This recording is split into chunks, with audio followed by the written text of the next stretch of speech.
and happy Saturday, and welcome to the deal. I'm your host, Ed Clark. It is Saturday, May 13th, 2023.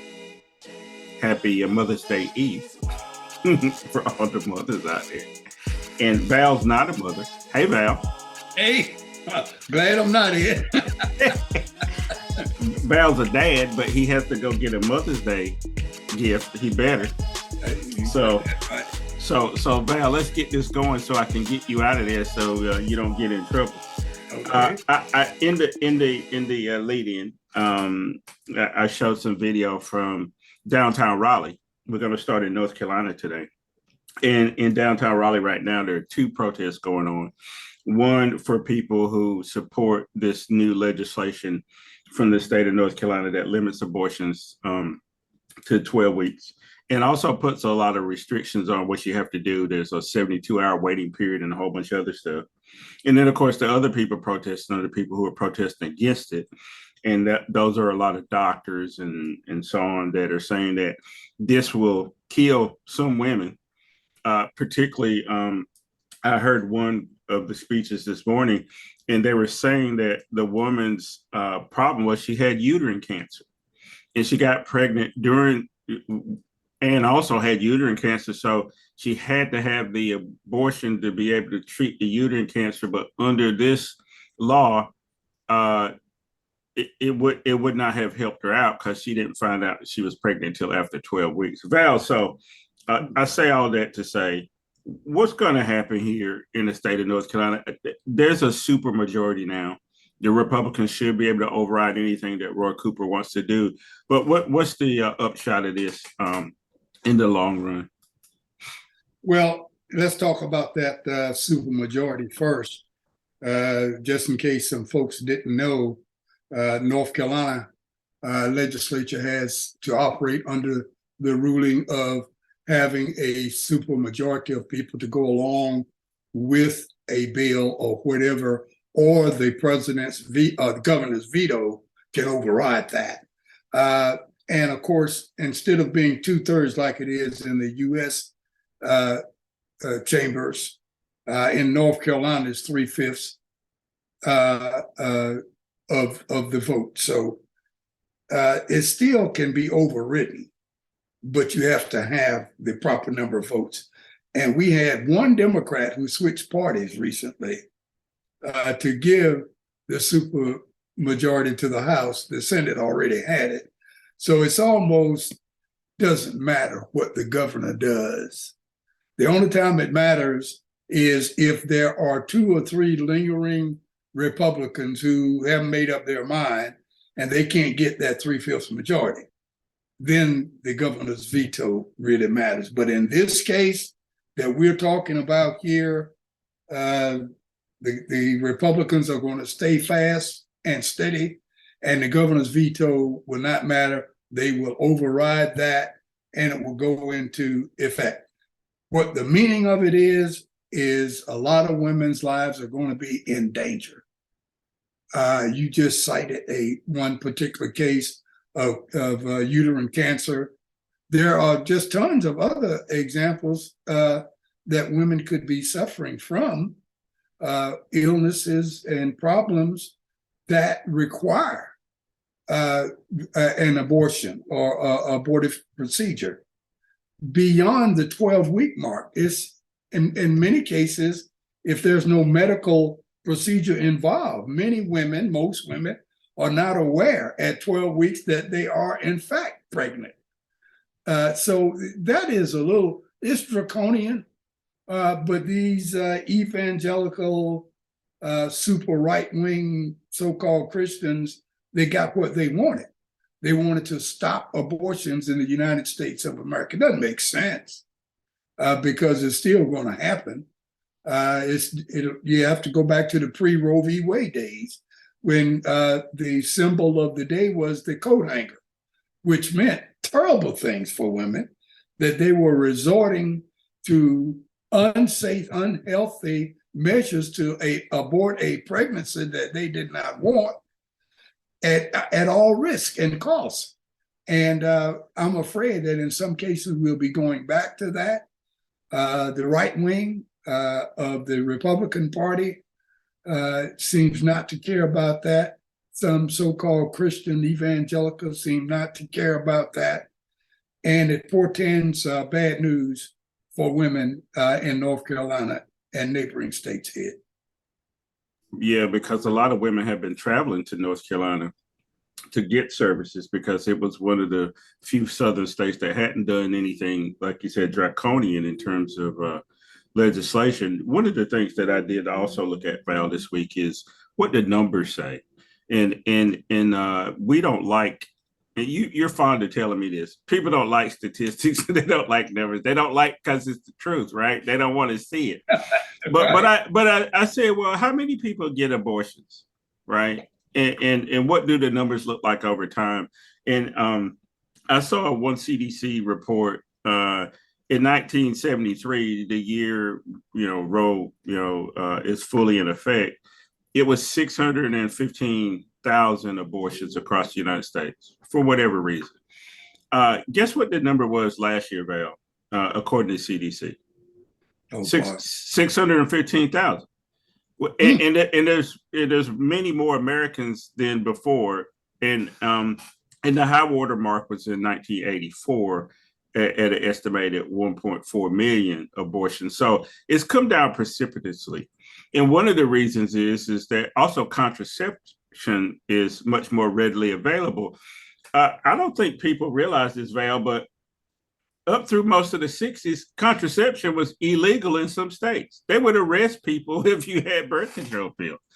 I mean, and part of the privacy argument in the Supreme Court was, could women take birth control pills because it was a private decision between them and their partner? So we're not that very far away from when women could not even use contraception. And once you give contraception and make it available, you see the numbers come back down. And I think the right wing is missing the boat on this. They create these laws, but they don't think about the unintended consequences, like the woman with uterine cancer, and that kind of thing. So just the last thing on that, Val, so I'll have you comment on this. So me telling you those numbers, and that's the reality.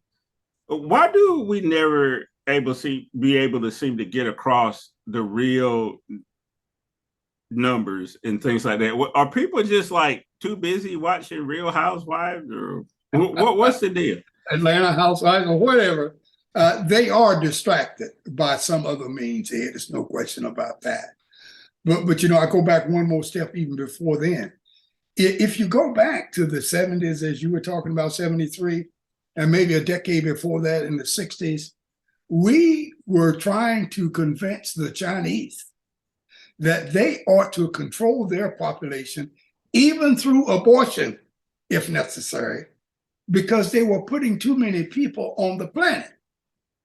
And at the same time that we're trying to tell other people to have abortions and control their population, we're trying to make our women have more, whether they want to or not.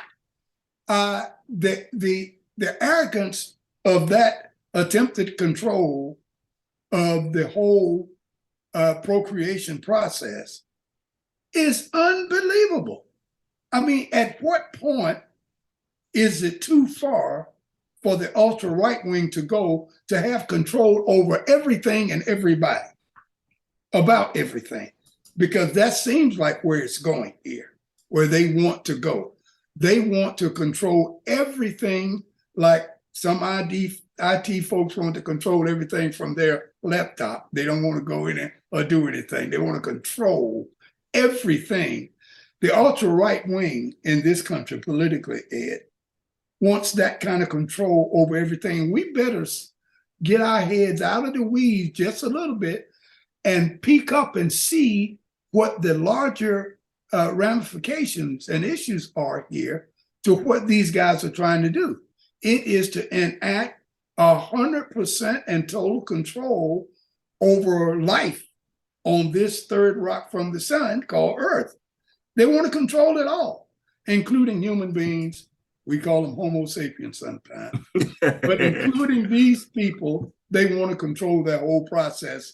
And I'll tell you something, if we don't wise up, stand up, start thinking up, we're going to let them happen. While we're down in the weeds thinking about all this other stuff and trying to convince people to change their minds and that kind of thing, they are moving forward, enacting things that control our lives while we are arguing the details. Yeah, they wanted the theocracy, Val. Point blank, period. So, you know what, folks, you're listening to The Deal or watching it if you happen to be catching us online. That's Val Atkinson. I'm Ed Clark. We do this as often as we can, usually on Saturdays, sometimes other days of the week. Last week, we missed last week because, Val, I was in Kentucky at the Kentucky Derby. And we'll talk about that at some other time, folks. It was a blast in some respects, and in some respects, the whole horse culture and horse racing is a little bit weird. And a lot of horses died last week, and something needs to be done with horse racing. I'm not sure what it is, but anyway, the awkward segue into the next subject, which is I want to talk about mental health, and because it's Mental Health Awareness Month. On the show that I do on Sunday's Connection, on Sunday, tomorrow, the 14th, Mother's Day, we'll have some guests talking about mental health. They're from a company called Lavni, LAVNI.com, and their website is mylavni.com. And they provide mental health services on an app on your phone. And it's for people who don't feel comfortable, going somewhere to get services, but need services. So check that out tomorrow as a programming note on Connections on Foxy 107, 104, Lavni.com, mylavni.com, LAVNI.com.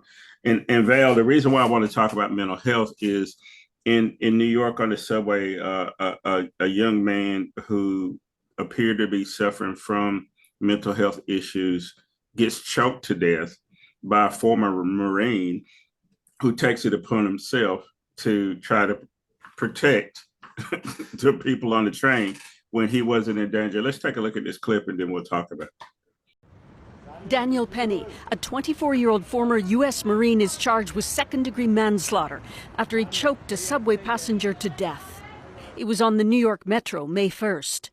Jordan Neely, a 30-year-old street performer who loved to impersonate Michael Jackson, suffered from mental illness and was often homeless. That day, he was agitated, according to witnesses, asking for food, shouting he was ready to die.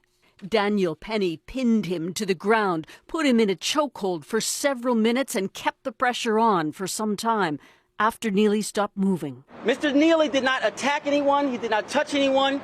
He did not hit anyone.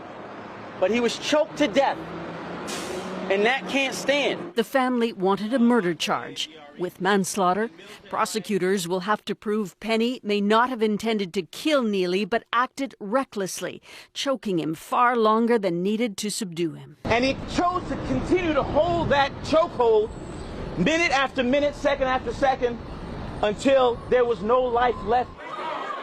So, Val, that's showing that this former Marine being indicted, but it also, the mayor of New York, who I have some problems with, but we won't discuss that right now.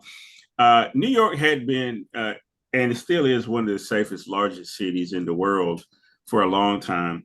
And this guy takes it upon himself to choke Mr. Jordan Neely to death. But beyond that, it's this whole notion that we don't do enough, to tackle mental health. There's no county mental health, even in North Carolina anymore. There's these private companies that get contracted out or whatever. It's really convoluted and complicated. Why do we not want to talk about mental health? And why don't we really want to do anything about it?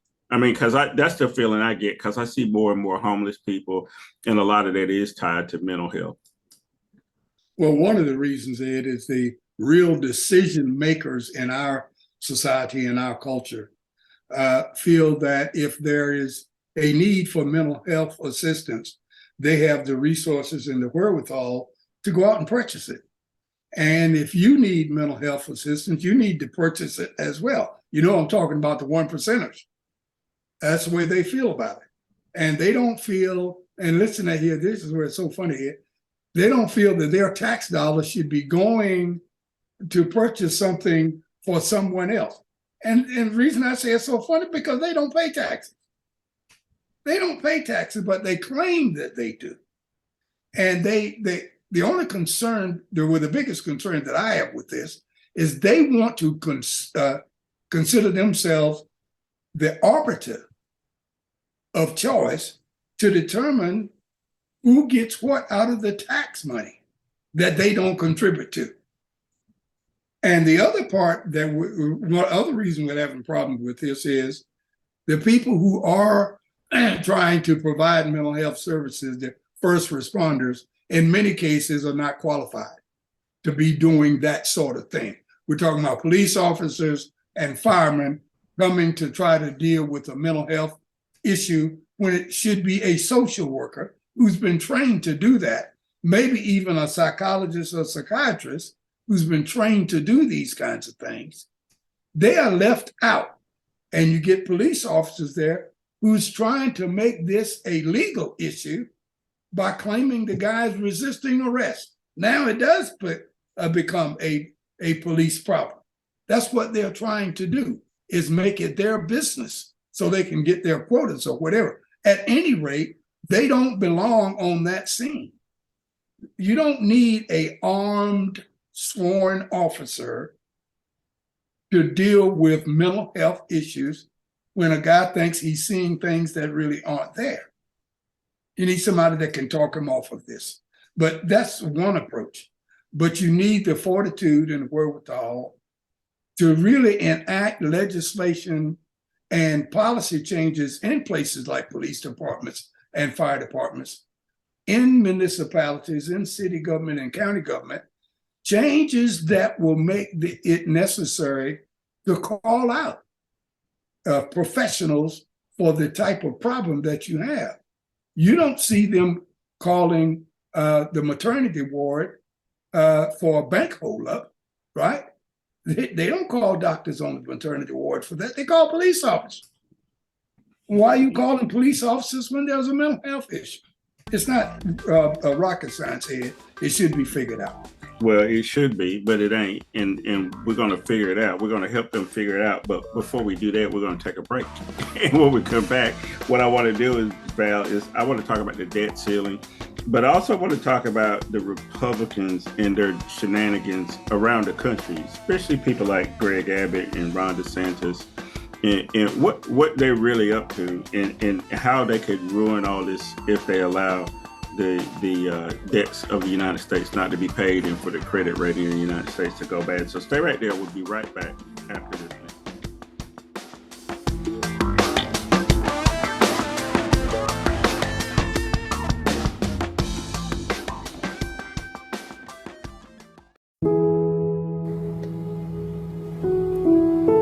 What's wrong? Nothing. You sure? You good? Now you know you can talk to me. I really do need to talk. Yeah, I'm here for you. I'm glad we can do this. Come here. It's okay. You good? Yeah, I'm good, babe. You want to talk about it?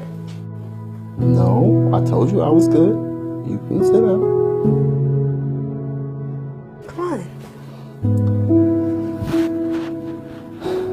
Okay. I got a lot going on right now. I'm just kind of stressed out.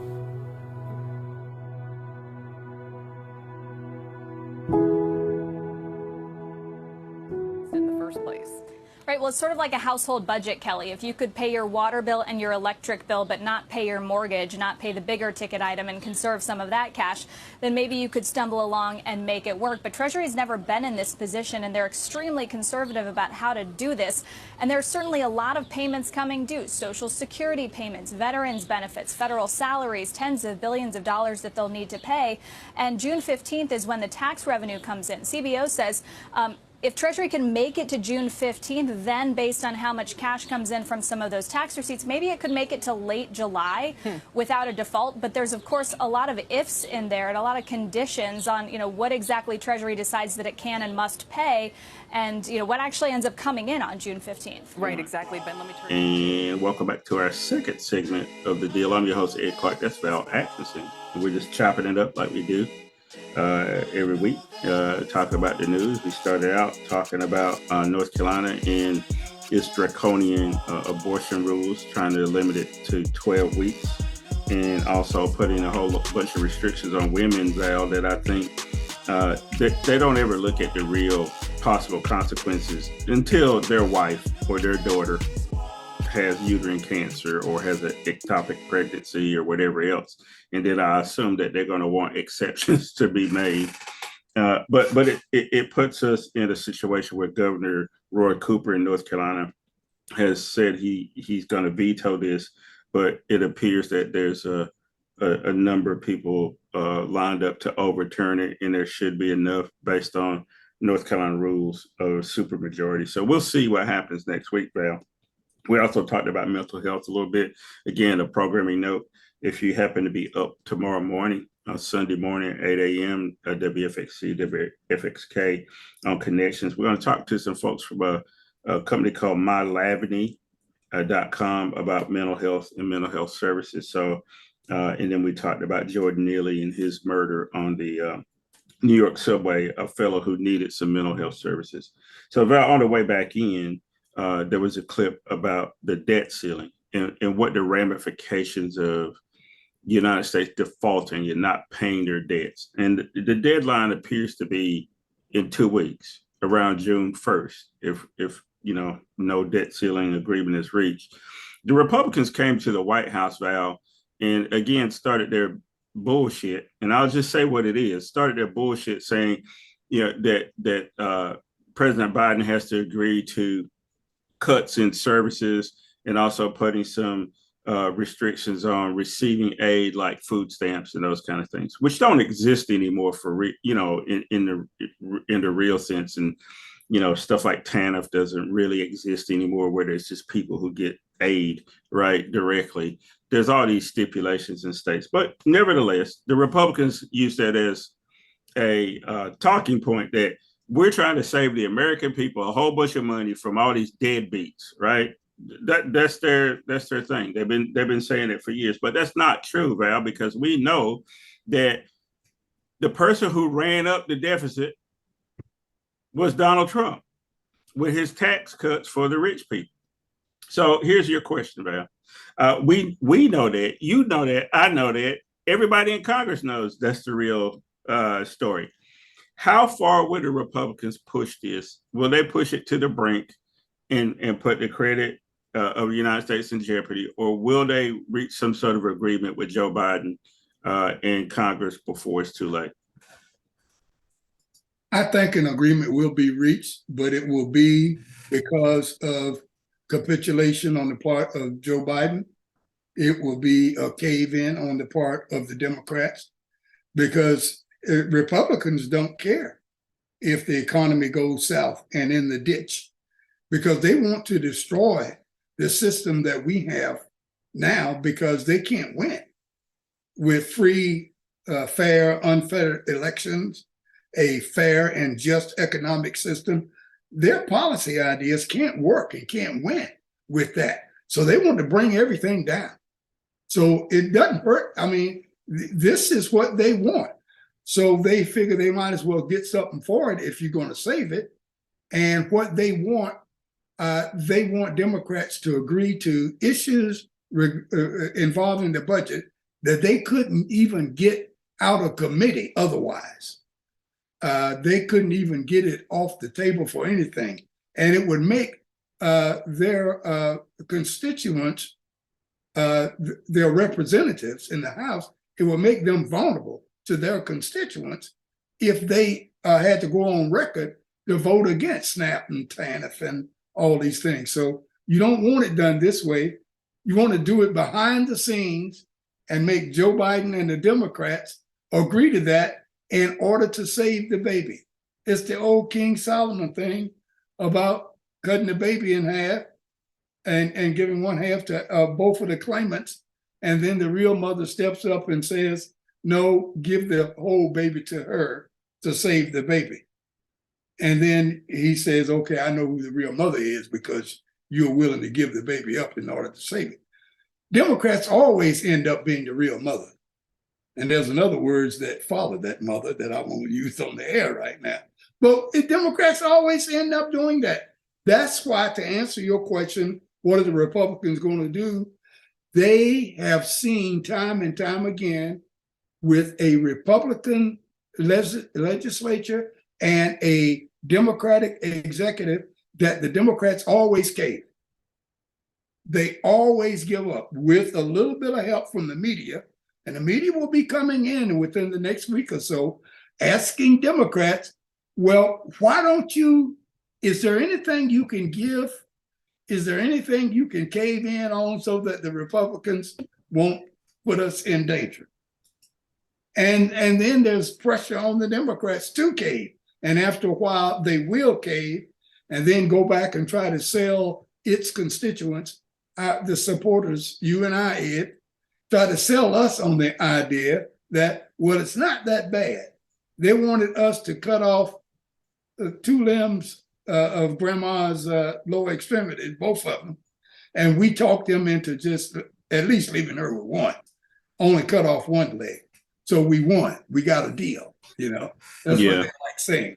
But at some point, we're gonna have to toughen up and we're gonna have to show, we're gonna have to stop trying to show potential voters that we are right with all our statistics and white papers and all this other stuff, and trying to show them we are right so they can join us and go vote for us. We got to stop that and go fight this guy that broke into our house. Go fight him, head toe to toe. Yeah, well, you know what? It's graduation weekend also, right? And you used to be a college professor. I know you're not getting a check directly for teaching anymore. You may be getting one for being retired. So I'm going to ask you a professor question, Professor Atkinson. Yes. I know you looked at people who've written about the debt ceiling, and there's a lot of misconceptions about what it is. One of the things you told me about was a book by Senator Bernie Sanders. Can you talk to the audience a little bit about, you know, what Bernie Sanders says about the debt and deficit, and then also, you know, just from a professorial point of view, if you were trying to explain this to students, what you would tell them?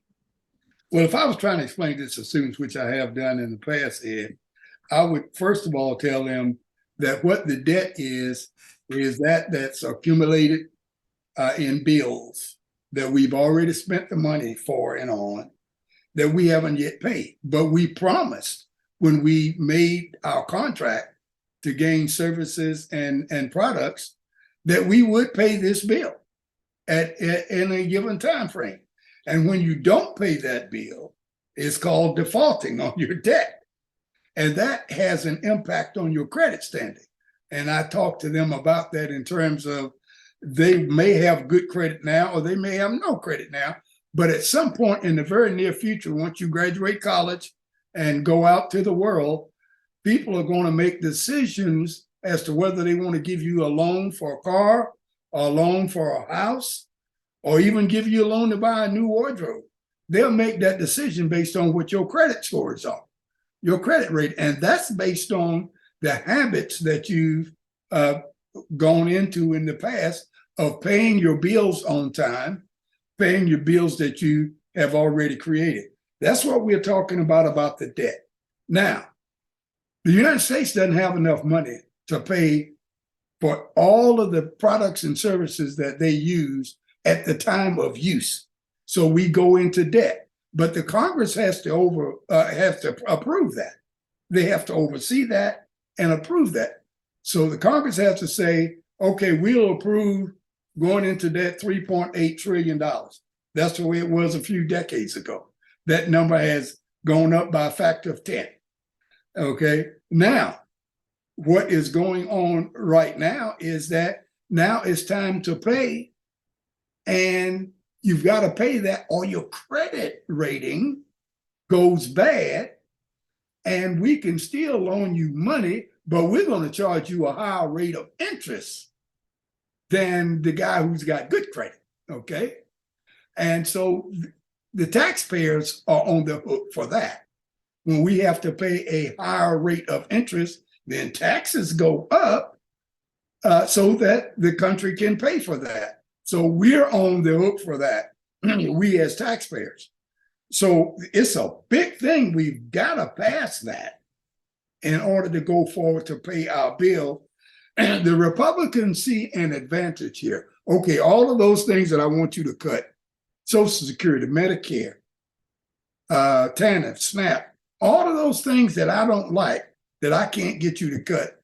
When it comes time to raising the debt ceiling so your credit doesn't go bad, I am going to require that you make a cut in these things that don't have anything to do with our debt ceiling and that kind of thing before I'll sign off on keeping our credit good.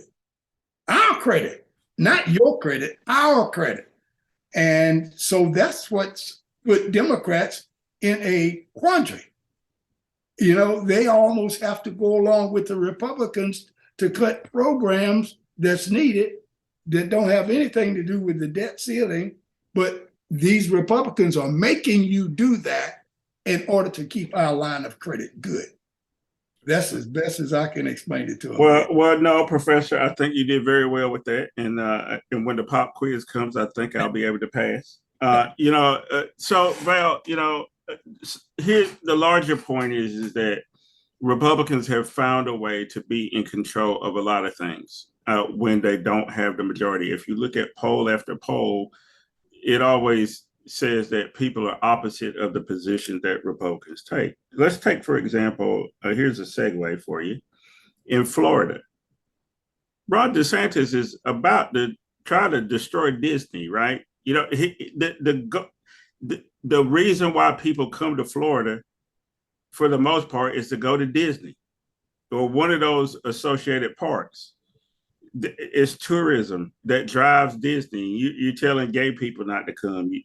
All the stuff that Ron DeSantis is doing. You got a Greg Abbott in Texas, and his shenanigans, right? And his nonsense. And he's saying that he's going to ship all these people from Texas to New York and wherever, instead of really talking about how we could do some immigration reform and make it more orderly. Because at the border, Val, here's the truth. The people who are coming over are not just from South America or Central America. There's people at the border from China and Ghana and everywhere else, because they go to a place and then they walk their way up to the U.S. border, because we don't have a good way of screening people and getting people in who may need to seek asylum. So here's a long way around this, Val. Title 42 expired the other night.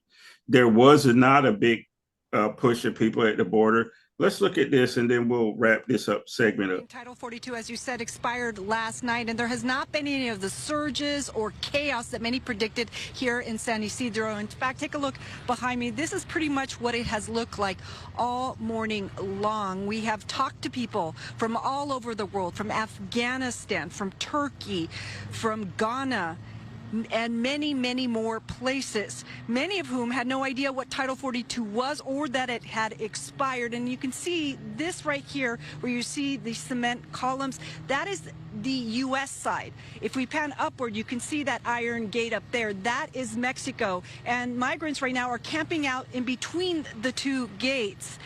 Now, Title 42 was the COVID-era program that allowed the Border Patrol to immediately expel migrants, including asylum seekers, because of a health order. That changed again as of last night, and asylum seekers now must first seek asylum in the country they are passing through or apply for asylum in the U.S.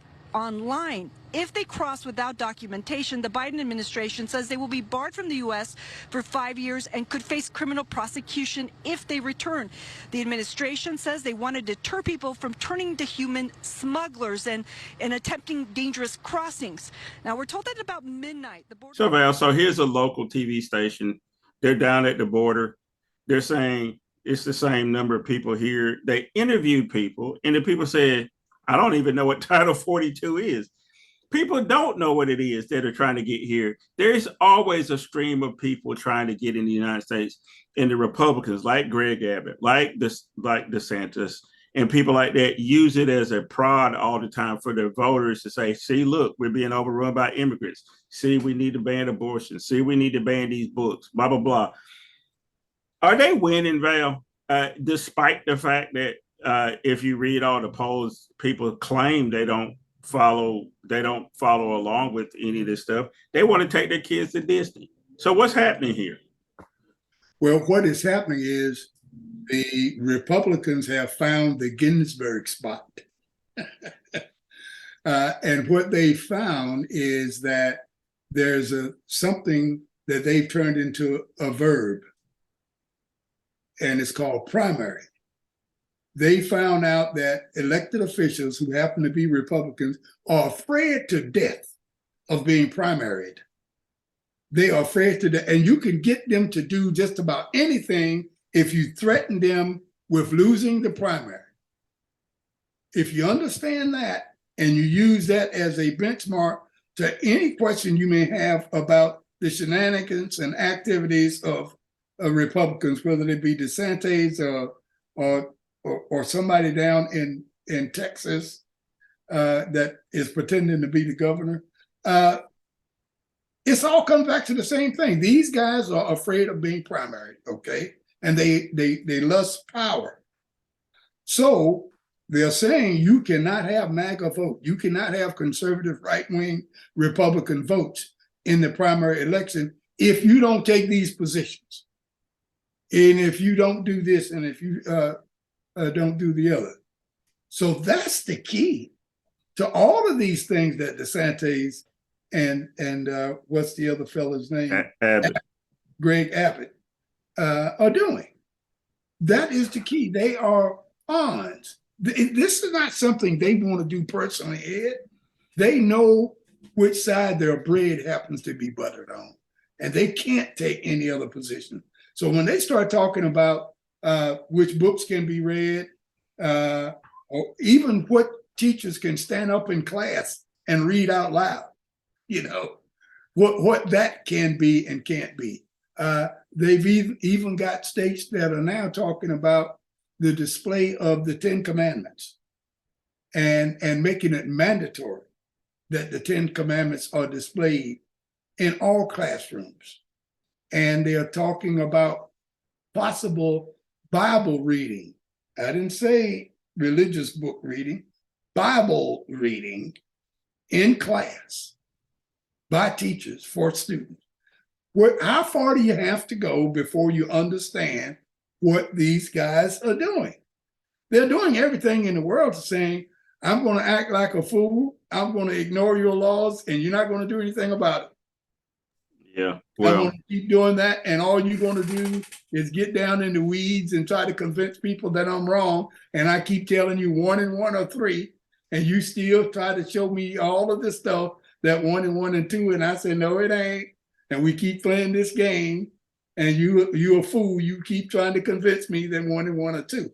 I mean, that's how it's going to be written up when it's all over, and somebody's going to ask, "What in the hell were you Democrats thinking about?" Right. What are you doing? Well, you know what? I mean, you can love the baby Jesus or the Prophet Muhammad or Moses or whoever. That should not be the way you run a country, because there's too many different variations on that theme, right, Val? You know, if I talk to somebody in the Church of Jesus Christ of Latter-day Saints, they're going to tell me that Jerusalem's going to be in Missouri, and whatever their dogma is, and you would not want them to impose that on your child if you're in Utah, for example, and you happen to be non-Latter-day Saints, non-Mormon. So people have to be careful because it's like, so exactly which one of these things are we going to do? Is it going to be Southern Baptist or is it going to be Methodist? Is it going to be Episcopal? Is it going to be Catholic? Right. And then if it turns out that each municipality gets to choose which Bible you read from, there's going to be certain things that you may not want your child to hear, even in those circumstances. But we'll leave it there because I hear some music. So we're going to take a break, and when we come back, Val, I managed to go 2 segments without talking about Donald Trump, but we can't get out of here without it. So let's talk about Donald Trump, Liz Cheney, and a whole lot more when we come back right after this message. Hi, my name is Carrol James, and I am CEO and co-owner of My Local CFO. We provide outsourced fractional CFO services, and what that means is that as a business owner, you are good at what you do, but sometimes not so good when it comes to the numbers. And so we handle that for you. We help you understand what your numbers are saying so that you can make better strategic decisions, as well as help you budget and forecast so you know where you're going for the future. So the client experience here at My Local CFO, from the time they call us or they walk through our door asking us about the services that we have, is a family-oriented one that we want them to be at ease and relaxed, because we know when you're dealing with your finances, that's a stressful place. Hello, my name is Derek James. I am the co-owner of My Local CFO. A client may need My Local CFO services because we're kind of the bridge between the average bookkeeper and your yearly visit with your CPA. My Local CFO works with our clients not only to meet their needs, but to exceed their needs. If you're just starting a business, there is no way possible that you can stay on top of the financials, take care of the marketing, perform the work. You need a competent team that can help you to stay on top of your financial situation. My Local CFO, financial solutions for a stronger future.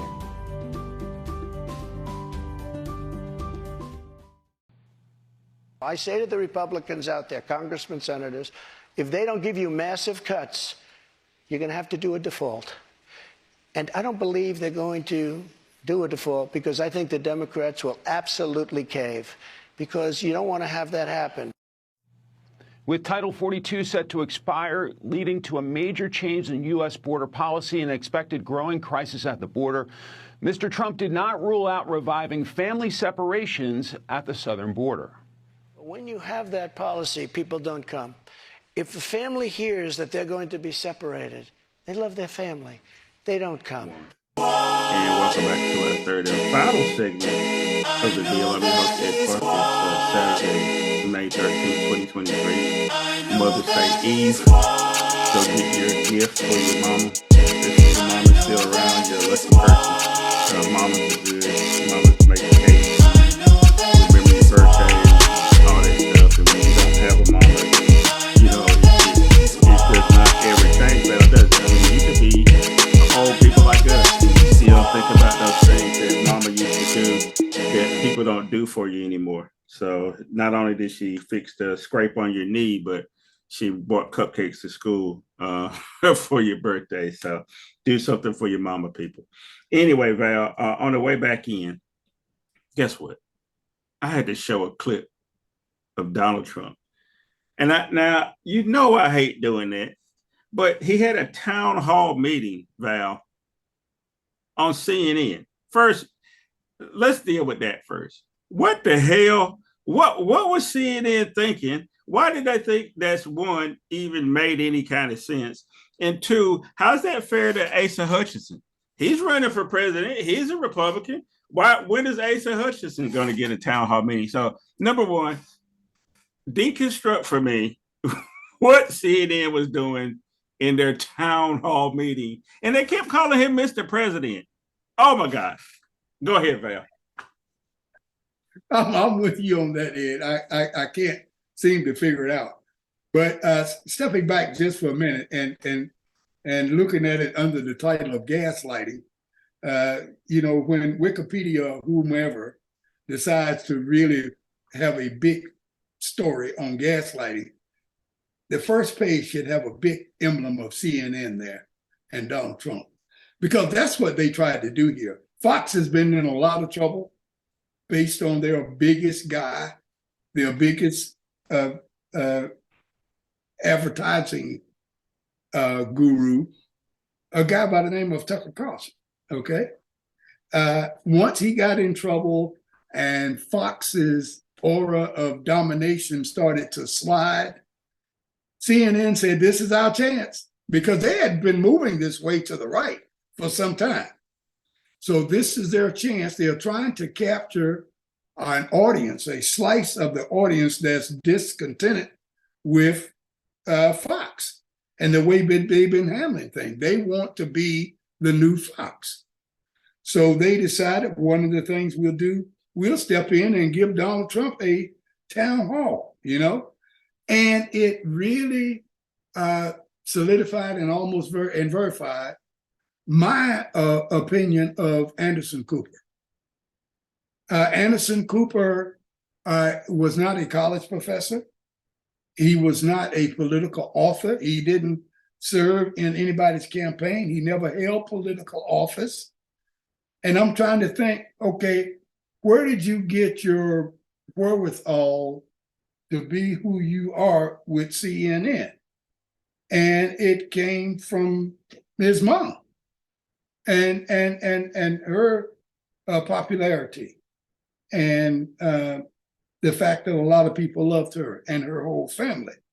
But he's not cut out for this type of work. This is not natural and normal for him to do this. And it shows when it comes to stuff like this. And I put a lot of the blame on him and whoever his boss should be or is pertaining to be. But they wanted to do this because Donald Trump is a drama magnet. He comes in and he raises ratings, which means that Nielsen gives greater ticks to your station and makes you have higher ratings, which means that you can charge higher fees for advertisements. And that's what it's all about with Nielsen and Arbitron rating, is give me a high number so I can make more money, because that's what I'm in business to do, is make money off of my advertisements as long as I can put on some segments that you want to watch. So that's what they're doing here. They don't care about what this is doing to the country or what it may do to them later on. If a guy like Donald Trump gets in and decides that he wants to do away with FCC, with the Federal Communications Commission, and let everybody do what they want to do, and he as president will have line item veto. If he doesn't like the way a news company is operating, he can pull them off the air right away. And then next thing you know, CNN is no more. Well, you can look back and charge yourself with this problem. Yeah. Because you created it. Yeah. Trying to make a short dollar. Well, that goes to the point that I think in 2016, all of the networks, including MSNBC, who was supposed to be on the left, and CNN had Donald Trump on almost as much as Fox did. Mm-hmm. But they didn't have Hillary Clinton on like that. And so I agree with you that they're complicit in their own demise if it comes to it, and right. If Trump can get back in office. But one of the things that may limit Trump, Val, we know he's already been indicted in New York, right? 1. 2, he just lost a defamation case. Carrol, she says he sexually assaulted her in the bathroom at Bergdorf Goodman, and the jury awarded her $5 million. And so, what that tells me is that Donald Trump, we know he's not completely Teflon anymore. He's been losing some stuff, right? He still is facing indictment from Georgia. He's still facing indictment on 1-6 stuff and the document stuff. How the hell can he still be a viable candidate for the Republicans? Is this real? Are we in some sort of, is this a joke? I mean, I can't even imagine, Bill Clinton got a blowjob in the White House, and he lied about it. They went apoplectic. They tried to impeach him. And then people said, look, we know stuff happens, right? Donald Trump is a walking crime wave. And he's still the front runner for the Republicans. Let's look at E. Jean Carroll real quick, and then we'll wrap up that piece because I got one other criminal I want to talk about. So Val, she says it's a good day for women. It's the right thing that should have happened, so on and so forth. Let's wrap up Donald Trump here. E. Jean Carroll winning this. There's other women that are out there. Will this be the end of this? Will he ever pay $5 million to E. Jean Carroll? I doubt it. He'll appeal it. He'll drag it out and do whatever it takes. And, she could settle for $1. She just wanted to get her reputation back and that sort of thing. So, but the amount of money that he pays right now, even if he paid $5 million right now in cash, that would not have any kind of impact on Donald Trump and his behavior and what he does. $5 million is nothing. He probably earns $5 million in a week or two off of investments and that kind of thing. So it's not a big thing. It's just the fact that they said that he was liable for that. But I want to go back to one more thing that you mentioned about why Donald Trump, and are we living in some kind of time warp or whatever? Well, the thing about it is Donald Trump was chosen by the Tea Party, okay? Donald Trump didn't go out and tell all right-wingers that I'm your guy. The Tea Party or the MAGA folks or the right-wingers looked at 6 U.S. senators and 4 governors and a couple of other people and said, you guys are not tough enough on the Democrats. We want somebody like Donald Trump. We don't want a curator in the China shop. We want a bull in the China shop. And that's who Trump was. He was the bull in the China shop. And when the Tea Party guys got together, they made the majority in the Republican Party. So whatever they wanted, they got. And because there was so many people running against Trump for 2016 nomination for president, if he gets 20%, everything else is so diluted and spread out that nobody else can get close to double figures. And he wins anyway. Okay? So that's what Asa Hutchinson and some other people, the former mayor, the former governor of Florida, of Maryland, was saying why he wasn't going to run. Because the more people in there, the better chance it is for Trump. But Trump is not all of this great guy, that smart guy that does this. The puppeteer is the Tea Party. Donald Trump is the puppet. As Barack Obama said so clearly, Donald Trump is the symptom. He is not the cause. He is not the cause. Most definitely. I'm looking to see, though, the Smith, especially the stuff by this special prosecutor Smith, whether or not anything comes with that. I think that's where the real danger for Trump lies. But you're right, it does not cure the problem. Trump can go away, and he will eventually. Because the other part to this, Val, here's the reality. Everybody makes a lot about Joe Biden's age or whatever. Trump's only, 3 years younger than Biden? I mean, and you're, you and I both know people well into their 90s who are cognizant, function well, could actually lead not only a company or a country, for that matter, better than Donald Trump did, who was in his 60s. He can't even run his little real estate company, because the reality is that the Trump organization is just 6 or 7 people, and it's just his kids. And that's the reality, but he was able to fool people. Hey, Val, before we run out of time, I want to talk about another criminal. Let's take a look at this. And we'll talk about it. Representative George Santos, the New York Republican infamous for fabricating key parts of his life story, is now under arrest. He faces criminal charges. The congressman is charged by a federal grand jury with 13 criminal counts, including charges that he embezzled money from his campaign, lied to Congress about his income, and cheated his way into undeserved unemployment benefits. Santos is set to appear before a judge at the federal courthouse in Central Islip, Long Island, right after 1 p.m. That is our buddy, George Santos. The great volleyball player, the great dog saver, the great whatever he is this week, Holocaust survivor, descendant, Jewish person. He didn't say he was a Jew. He said he was Jewish. Jewish, right? Val, it's a really bad movie of a grifter, but this grifter actually has a pin on his lapel that says he's a congressman.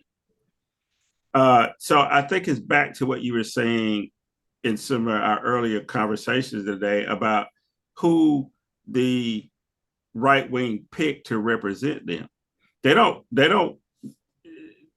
the problem. Santos took advantage of he just said all the right words, right? Isn't that what we're down to here? Is that's how a Santos gets in the House of Representatives? Everybody knows he's crazy and a liar, but they voted for him anyway. What's going to happen with Mr. Santos? Are you gonna send money to him when he's in prison and put money on his books, Val? Yeah, well, I think McCarthy has gotten to the point that he's begged the far right wingers in the House, the Republican right wingers, to allow him to get rid of George. And that's what he wants to do. He wants to get rid of him because he's an albatross around his neck and he can't get things done. So he's going to get rid of this guy. He's going to say it's okay. But we got to go back to the beginning. How did he get this? He didn't have any competition. Nobody ran against him. And this is what happened when you have these severely gerrymandered districts where you don't even have people running against each other. The district is uncontested. It's not democracy. Anytime you have an uncontested district, it's only because the opposition knows that they don't have a chance of winning. How did it get gerrymandered like that? And he came out of one of those districts. So he didn't have any general election issues. Nobody came up to him and said, explain this. What do you mean by that? We can't verify anything you said on page 2, And nobody said that because all the Republicans wanted was a win, to have another Republican congressman. So they're not going to do opposition research that's meaningful on their own person. Just let him go. It's up to the Democrats to find bad stuff on a guy. And they didn't care because they didn't have nobody to run against him. They weren't going to spend any money on opposition research, right? That's how he got to be where he is. So Val, I'm waiting for the video to show up of him playing volleyball. And his stellar volleyball career. I'll hold my breath on that one. You know what? I'm looking at the clock. We got a minute or so left. So tell me something good. Tell me something you're working on. So tell me something I need to know for the week coming up. Well, I'm holding this up, Mr. Sanders. He's got a new book out now. It's okay to be angry about capitalism. If he would have asked me, I would have endorsed this book. It is a wonderful book, especially for those people who didn't get a degree in economics when they were in undergrad or whatever. He talks about it in plain English, and it's an easy read, but it answers so many questions regarding why we do what we do, how we got to be where we are, and if there's any shortcomings in here, I would say I would love for him to have gone a little further in the solution categories about how do we get out of it and what do we do. But it was adequate. And I think it should be must reading for people who are trying to answer the question about something we talked about earlier, Ed, the debt ceiling. If you want to understand the debt ceiling and how it impacts all of us and what is going on and why people do what they do, get a copy of Sanders' book, It's Okay to Be Angry About Capitalism. And I like the title because he's saying that there was a time if you said or did anything that was not flattering regarding capitalism, you were questioned. Your patriotism was questioned because at that time we were living in a situation that we didn't know about, that capitalism was the religion of America. More so than anything else. We've come to accept that now, that, we know we revere capitalism more than we do our own religion and that sort of thing. That's something you can't touch. But he's saying it's okay to be angry about that. Yeah. To look at his shortcomings and that kind of thing. So again, I implore, I suggest, I demand that folks go out and get a copy of Bernie's book. Well, I'll call Bernie and let him know that you're giving him a shout out. Maybe he'll break you off something. Anyway, folks, again, thank you for spending the hour with us. We do this because we think it's important. We give you books to read. We tell you statistics that you need to know. Now you know that the rate of abortion is no different than it was in 1973, right? You wouldn't have known that had you not come in here today. And you wouldn't have known that there are people who in North Carolina who may die because they have uterine cancer and they can't get an abortion because of the stupid rule that they put in, that some men who aren't doctors put into this abortion law, and things like that. But more importantly, like I said, go out and do something good for somebody today. That's all we ever ask you to do. And come back for us next week. You've been watching The Deal. Bye.